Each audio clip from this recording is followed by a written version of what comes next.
Hello guys, welcome to our channel पाचेर पाठशाला। तो আপকামিং ডাব্লিউবি কনস্টেবল এক্সামকে ফোকাস করেই আমি ইংলিশের একটি বেসিক সিরিজ শুরু করেছি। তো সেই ইংলিশের বেসিক সিরিজেরই এটা আমাদের আজকের 7 নম্বর ক্লাস। এর আগে অলরেডি আমি তোমাদের 6টি ক্লাস করিয়ে দিয়েছি। যারা তোমরা আগের ক্লাসগুলি দেখোনি তারা অবশ্যই সেই ক্লাসগুলিকে দেখে নেবে, এবং এই ভিডিও শেষেও আমি তোমাদের প্লেলিস্ট দিয়ে দেবো, তোমরা চাইলে সেখান থেকে ভিডিওগুলি দেখে নিতে পারো। তো আজকের যে আমাদের আলোচ্য বিষয় সেটা হচ্ছে ভার্ব নিয়ে তোমাদের সঙ্গে আজকে বিস্তারিতভাবে আলোচনা করব। তো আজকের এই ক্লাসটি শুরু করার আগে যারা তোমরা এখনও আমাদের চ্যানেলটিকে সাবস্ক্রাইব করোনি তারা অবশ্যই চ্যানেলটিকে সাবস্ক্রাইব করে পাশে থাকা বেল আইকনটি প্রেস করে রাখো। তো চলো আর সময় নষ্ট না করে আজকের যে আমাদের টপিক ভার্ব নিয়ে আজকে আমরা বিস্তারিতভাবে আলোচনা করব। দেখো, ভার্ব এই জিনিসটার প্রথমে যে বেসিক যে সংজ্ঞা আছে সেটা কিন্তু আমাদের বুঝতে হবে। যেমন দেখো, আমরা কিন্তু প্রত্যেকে এটাই জানি যে যে শব্দ বা যে ওয়ার্ড দ্বারা কোনো কাজ করা বোঝায় তাকেই আমরা বলি ভার্ব। তবে একটা জিনিস মাথায় রাখবে যে ভার্ব দিয়ে কিন্তু সবসময় কাজ করা বোঝায়। যেমন দেখো, যদি সংজ্ঞাটা এইভাবে বলি আমি, যে শব্দ বা যে ওয়ার্ড দ্বারা কোনো কিছু করা, হওয়া এবং থাকা বোঝায় তাকেই আমরা ভার্ব বলি। কিছুক্ষণ আগে কি বললাম যে শুধুমাত্র কাজ করা হলেই বা যেই শব্দ দ্বারা কাজ বোঝায়, কাজ করা বোঝায় তাকেই কিন্তু ভার্ব বলা যাবে না। সবসময় ভার্ব দিয়ে যে কাজই সম্পূর্ণ হবে এরকমটা কিন্তু নয়। ভার্ব দিয়ে করাও বোঝাবে, হওয়া বোঝাবে এবং থাকাও বোঝাবে। এই জিনিসটা তোমাদের আমি কিছু উদাহরণের মাধ্যমে জিনিসটা একটু ভালো করে বুঝিয়ে দিচ্ছি। দেখো, প্রথম বাক্য কি রয়েছে, I am writing a story. এইবার দেখো, এই যে রাইটিং এটা কিন্তু আমাদের মেন ভার্ব, ঠিক আছে? এটা হচ্ছে আমাদের মেন ভার্ব। তোমাদের সঙ্গে আমি মেন ভার্ব নিয়ে কিছুক্ষণ পরে আলোচনা করবো বিস্তারিত। দেখো, এটা হচ্ছে মেন ভার্ব।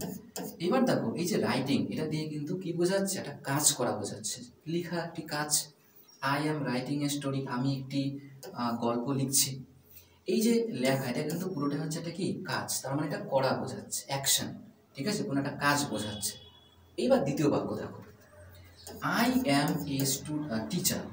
এবার দেখো, এই যে আই অ্যাম এ টিচার এর মধ্যে বা এই বাক্যে ব্যবহৃত এই ওয়ার্ডগুলো যে রয়েছে এগুলো কোনো একটি দিয়েও কি কোনো কাজ করা বোঝাচ্ছে? কাজ করা কিন্তু বোঝাচ্ছে না। এইখানে কোনো কিছু হওয়া অর্থে কিন্তু প্রকাশ করছে, স্টেপ বোঝাচ্ছে একটা, ঠিক আছে? কে, আমি একজন শিক্ষক, এখানে কিন্তু কোনো কাজ করা বোঝাচ্ছে না, এটা হওয়া সেন্স।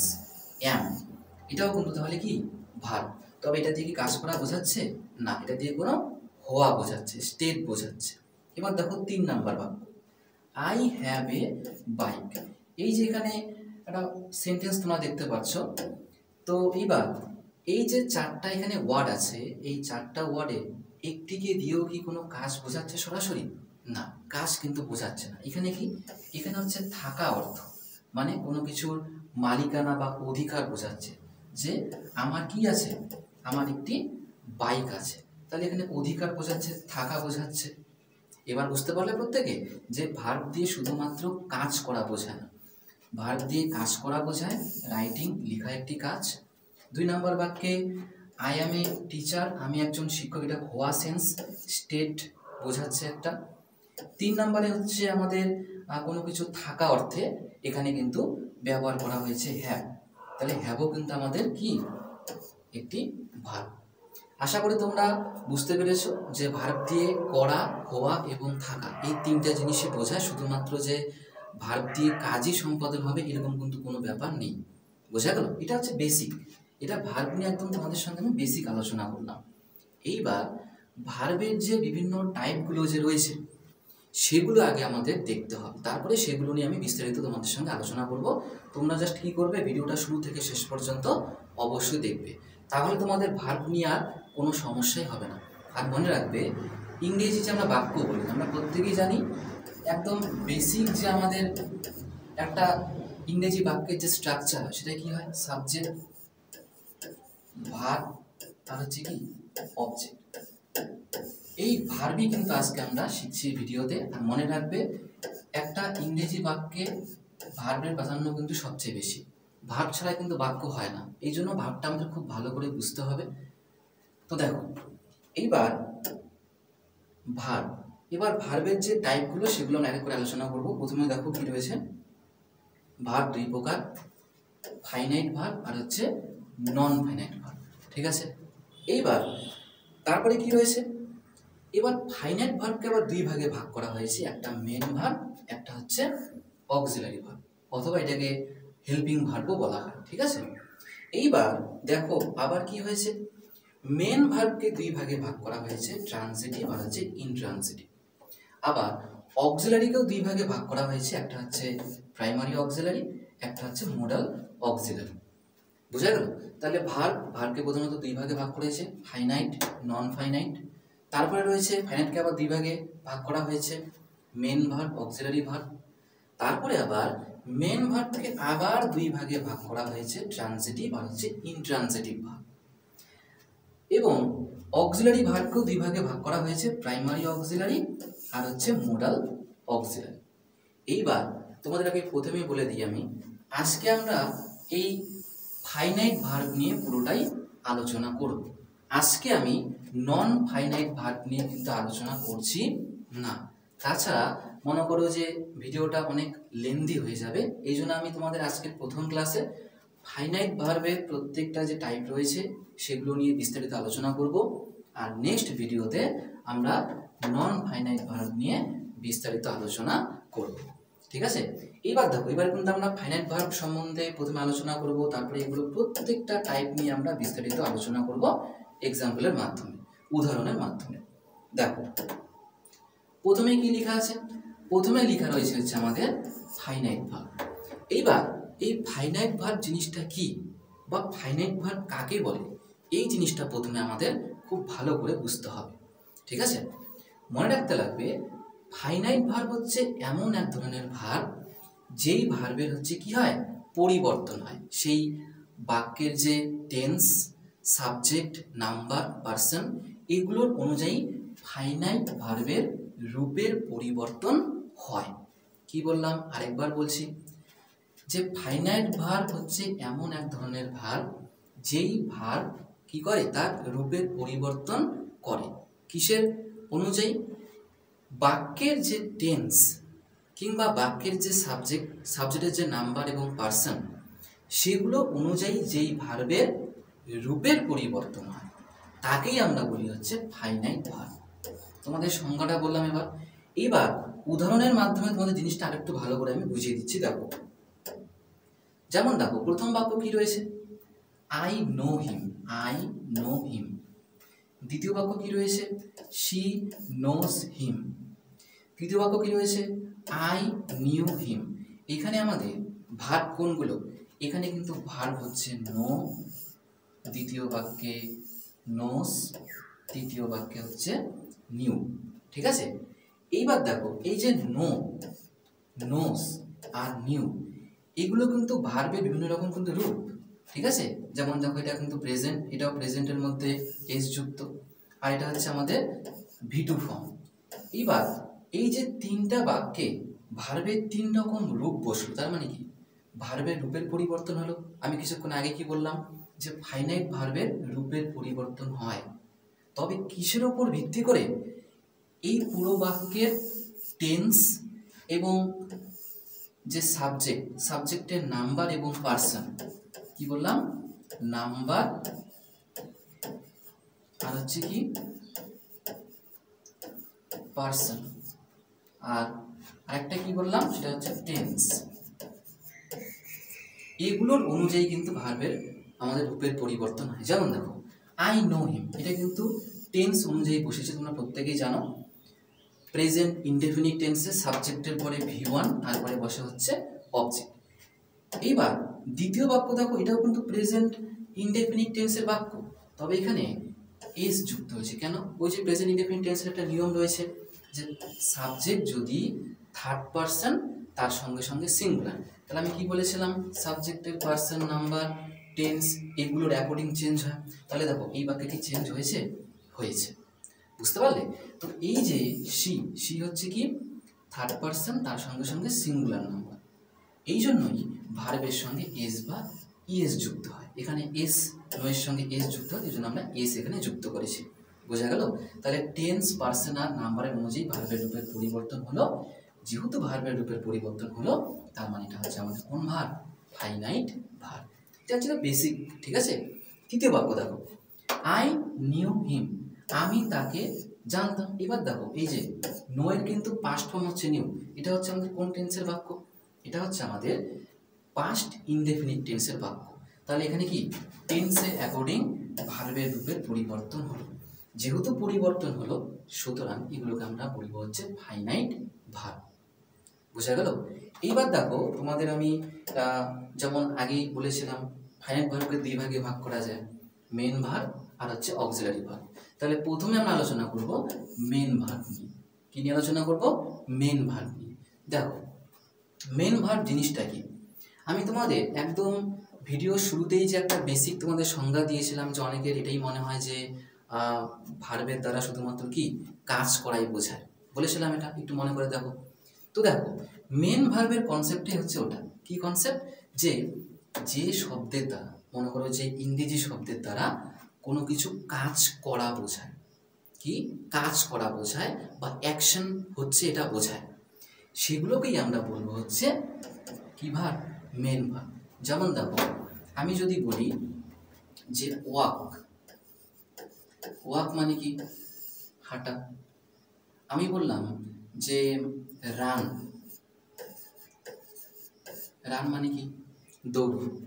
আমি বললাম স্পিক, স্পিক মানে কি? স্পিক মানে হচ্ছে কথা বলা।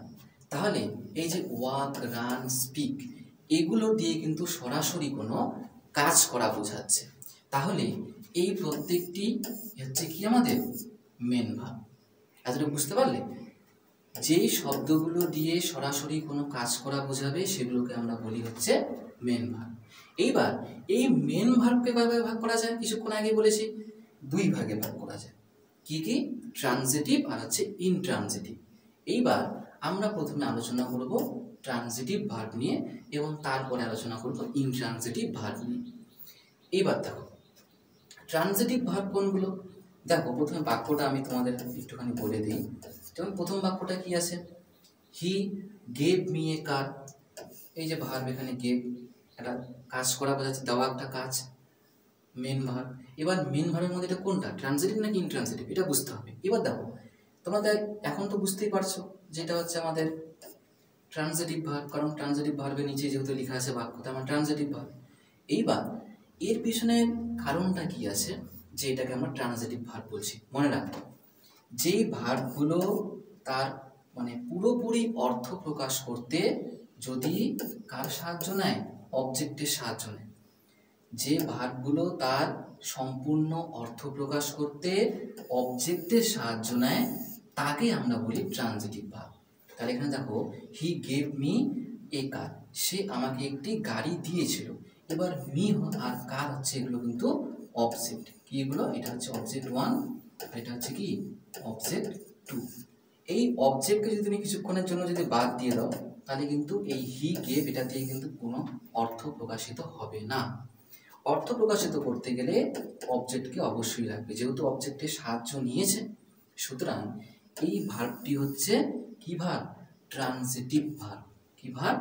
Transitive verb. সেম ভাবে দেখো আই নো হিম, আমি তাকে জানি, আমি তাকে চিনি। এইবার এই যে হি, এটা কিন্তু আমাদের অবজেক্ট। এইবার এই বাক্যে ভার্বকে নো। এবার যদি কিছুক্ষণের জন্য শুধুমাত্র আমি এতটুকু তোমাকে বলি যে আই নো, এটা দিয়ে কিন্তু পুরোপুরি অর্থ প্রকাশিত হচ্ছে না। তার মানে এই ভার্বটা অবজেক্ট ছাড়া কোনো অর্থ প্রকাশিত বা সম্পূর্ণ অর্থ প্রকাশিত করতে পারছে না। সুতরাং এই ভার্বটিকে কিন্তু আমরা কি বলতে হবে? আমাদেরকে বলতে হবে এটা ট্রানজিটিভ ভার্ব। কি ভার্ব? Transitive verb. অবজেক্টের সাহায্য নেওয়া মানেই সেই ভার্বটি হচ্ছে ট্রানজিটিভ ভার্ব। আশা করি তোমরা ট্রানজিটিভ ভার্ব বুঝতে পেরেছো। এবার দেখো নেক্সট আমাদের দেখতে হবে ইনট্রানজিটিভ। দেখো ট্রানজিটিভের ঠিক অপোজিট হচ্ছে ইনট্রানজিটিভ। ইনট্রানজিটিভ কি? যেখানে যে ভার্বগুলো ব্যবহার করা হবে বা যে ভার্বগুলো অবজেক্টের সাহায্য ছাড়াই, কি বললাম, অবজেক্টের সাহায্য ছাড়াই পুরোপুরি অর্থ প্রকাশ করতে পারে বাক্যের, তাকেই আমরা বলি ইন্ট্রানজিটিভ ভার্ব। যেমন দেখো, বার্ডস ফ্লাই, পাখিরা কি ওড়ে, এখানে কি কোনো অবজেক্ট আছে?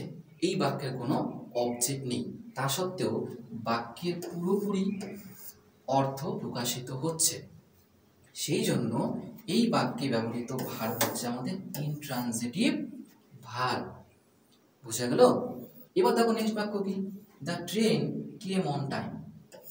ট্রেনটি কি যথাযথ সময়ে এসেছিল। এইবার এই যে দ্য ট্রেন, তারপরে হচ্ছে কেম অন টাইম, এর পরে কিন্তু কোনো অবজেক্ট নেই। এখানে কি নেই? এখানে কোনো অবজেক্ট নেই। তা সত্ত্বেও আমাদের বাক্যের পুরোপুরি সেন্স ক্লিয়ার হচ্ছে যে ট্রেনটি যথাযথ সময়ে এসেছিল, পুরোপুরি সেন্স ক্লিয়ার হচ্ছে। সুতরাং এই বাক্যে যে আমাদের ভার্বটি ইউজ হয়েছে, সেই ভার্বটি হচ্ছে আমাদের কি ইন্ট্রানজিটিভ ভার্ব। এবার আমি আরেকবার বলে দিই, যে ভার্বগুলো অবজেক্ট ছাড়া নিজের অর্থ প্রকাশ করতে পারে না তাকে আমরা বলি ট্রানজিটিভ ভার্ব, আর যেই ভার্বগুলো অবজেক্ট ছাড়াই নিজের অর্থ প্রকাশ করতে পারে তাকে আমরা বলি ইন্ট্রানজিটিভ ভার্ব। ট্রানজিটিভ ভার্বে অবজেক্টের প্রয়োজন আছে, ইনট্রানজিটিভ ভার্বে অবজেক্টের প্রয়োজন নেই। এই হচ্ছে ডিফারেন্স। আর এই ভার্বগুলো কিন্তু প্রত্যেকটাই বলতে পারি আমরা কি মেন ভার্ব, কারণ এই ওয়ার্ডগুলো দিয়ে কিন্তু কাজ করা বোঝাচ্ছে, ঠিক আছে। তবে এগুলো মনে করো যে অবজেক্ট এর পরে আছে কিনা এটার উপর নির্ভর করেই কিছু ভার্ব হয়ে যায় ট্রানজিটিভ, আবার কিছু ভার্ব হয়ে যায় ইনট্রানজিটিভ। বুঝা গেল? তাহলে এটা ছিল আমাদের মেন ভার্ব। মেন ভার্বের ট্রানজিটিভ ইনট্রানজিটিভ তোমাদের সঙ্গে বিস্তারিতভাবে আলোচনা করলাম আমি। আশা করি তোমরা প্রত্যেকে এটা বুঝতে পেরেছো। এইবার দেখো নেক্সট আমাদের কি রয়েছে, নেক্সট রয়েছে হচ্ছে আমাদের অক্সিলারি ভার্ব। এইবার মেন ভার্বে আমরা কি বলেছিলাম, যেই শব্দগুলো দিয়ে কোনো কাজ করা বোঝায়, অ্যাকশন বোঝায়, সেগুলোকে আমরা মেন ভার্ব বলি। এবার আমরা কি আলোচনা করব? এবার আমরা আলোচনা করব হচ্ছে অক্সিলারি ভার্ব। এইবার এই অক্সিলারি ভার্ব দিয়ে কিন্তু কোনো সরাসরি কাজ করা বোঝায় না। অক্সিলারি ভার্ব, এটার অপর নাম আমি কিছুক্ষণ আগেও বলেছিলাম তোমাদের হেল্পিং ভার্ব। এটা হচ্ছে সাহায্যকারী ভার্ব। তো কীরকম সাহায্যকারী ভার্ব?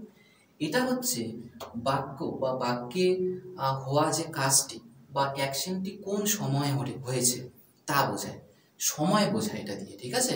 যে যেমন দেখো তোমরা যেমন জানো যে সময় বলতে কি বর্তমান, ভবিষ্যৎ আর হচ্ছে অতীতটাই বোঝায়।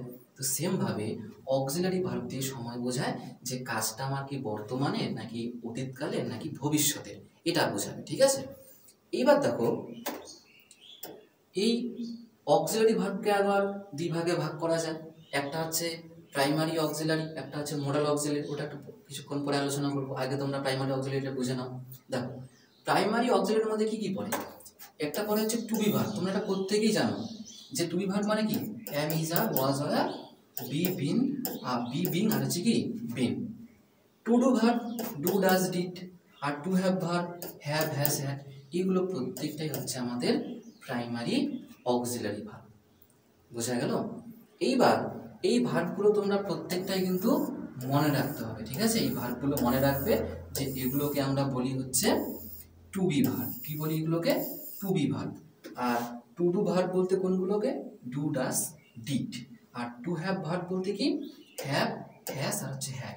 এগুলো হচ্ছে আমাদের সবগুলোই কি প্রাইমারি অক্সিলারি। বুঝা গেল? এইবার এগুলো দিয়ে কিছু আমি তোমাদের বাক্য দেখো এখানে দিয়েছি। যেমন প্রথমটা কি, I am writing a letter. দেখো আই অ্যাম, এটা হচ্ছে আমাদের কি, এটা হচ্ছে আমাদের অক্সিলারি ভার্ব। অক্সিলারির মধ্যে কি কি ধরনের এর মধ্যে পড়ে? Primary auxiliary. আর রাইটিং হচ্ছে মেন ভার্ব। কেন মেন ভার্ব? কারণ রাইটিং দিয়ে সরাসরি কোনো কাজ করা বোঝাচ্ছে। I am writing a letter, আমি একটি চিঠি লিখছি। তাহলে দেখো অ্যাম দিয়ে কি বোঝাচ্ছে? সময় বোঝাচ্ছে। কোন সময়? প্রেজেন্ট। কোন সময়? প্রেজেন্ট, বর্তমান কালকে বোঝাচ্ছে। নেক্সট বাক্য দেখো, I was writing a letter. Was helping verb, এটা হচ্ছে মেন ভার্ব, কাজ করা বোঝাচ্ছে। তাহলে আমি একটি চিঠি লিখছিলাম। এবার লিখছিলাম তার মানে কোন টেন্স? পাস্ট। বুঝতে পারলে? এই হচ্ছে সময়কে বোঝাচ্ছে। বুঝতে পারলে? এটা কিন্তু পুরোপুরি সময়কে বোঝাচ্ছে। I have written a story, আমি একটি গল্প লিখেছি। হ্যাভ হচ্ছে হেল্পিং ভার্ব, আর রিটেন হচ্ছে আমাদের মেন ভার্ব। তাহলে আমি একটি গল্প লিখেছি, তার মানে কি এটা হচ্ছে আমাদের প্রেজেন্টের সময়কে, বর্তমানের সময়কে বোঝাচ্ছে। তাহলে এই প্রত্যেকটা দিয়ে হচ্ছে কি কাজের সময়টাকে বোঝাচ্ছে। বোঝা গেল? তাই এটা ছিল আমাদের প্রাইমারি অক্সিলারি। এরপরে দেখো কি রয়েছে, মোডাল অক্সিলারি ভার্ব। কিছুক্ষণ আগে আমরা দেখলাম কি প্রাইমারি অক্সিলারি ভার্ব, যেই ভার্বগুলো দিয়ে ক্রিয়া বা কাজটি কোন সময় হচ্ছে তা বোঝাতো। আর এইখানে আমরা দেখছি কি মোডাল অক্সিলারি ভার্ব, এর কাজ কি? তো মনে রাখবা মোডাল অক্সিলারি ভার্ব দিয়ে অনুমতি, সামর্থ্য, সম্ভাবনা, প্রয়োজনীয়তা এই জিনিসগুলোকে বোঝায়।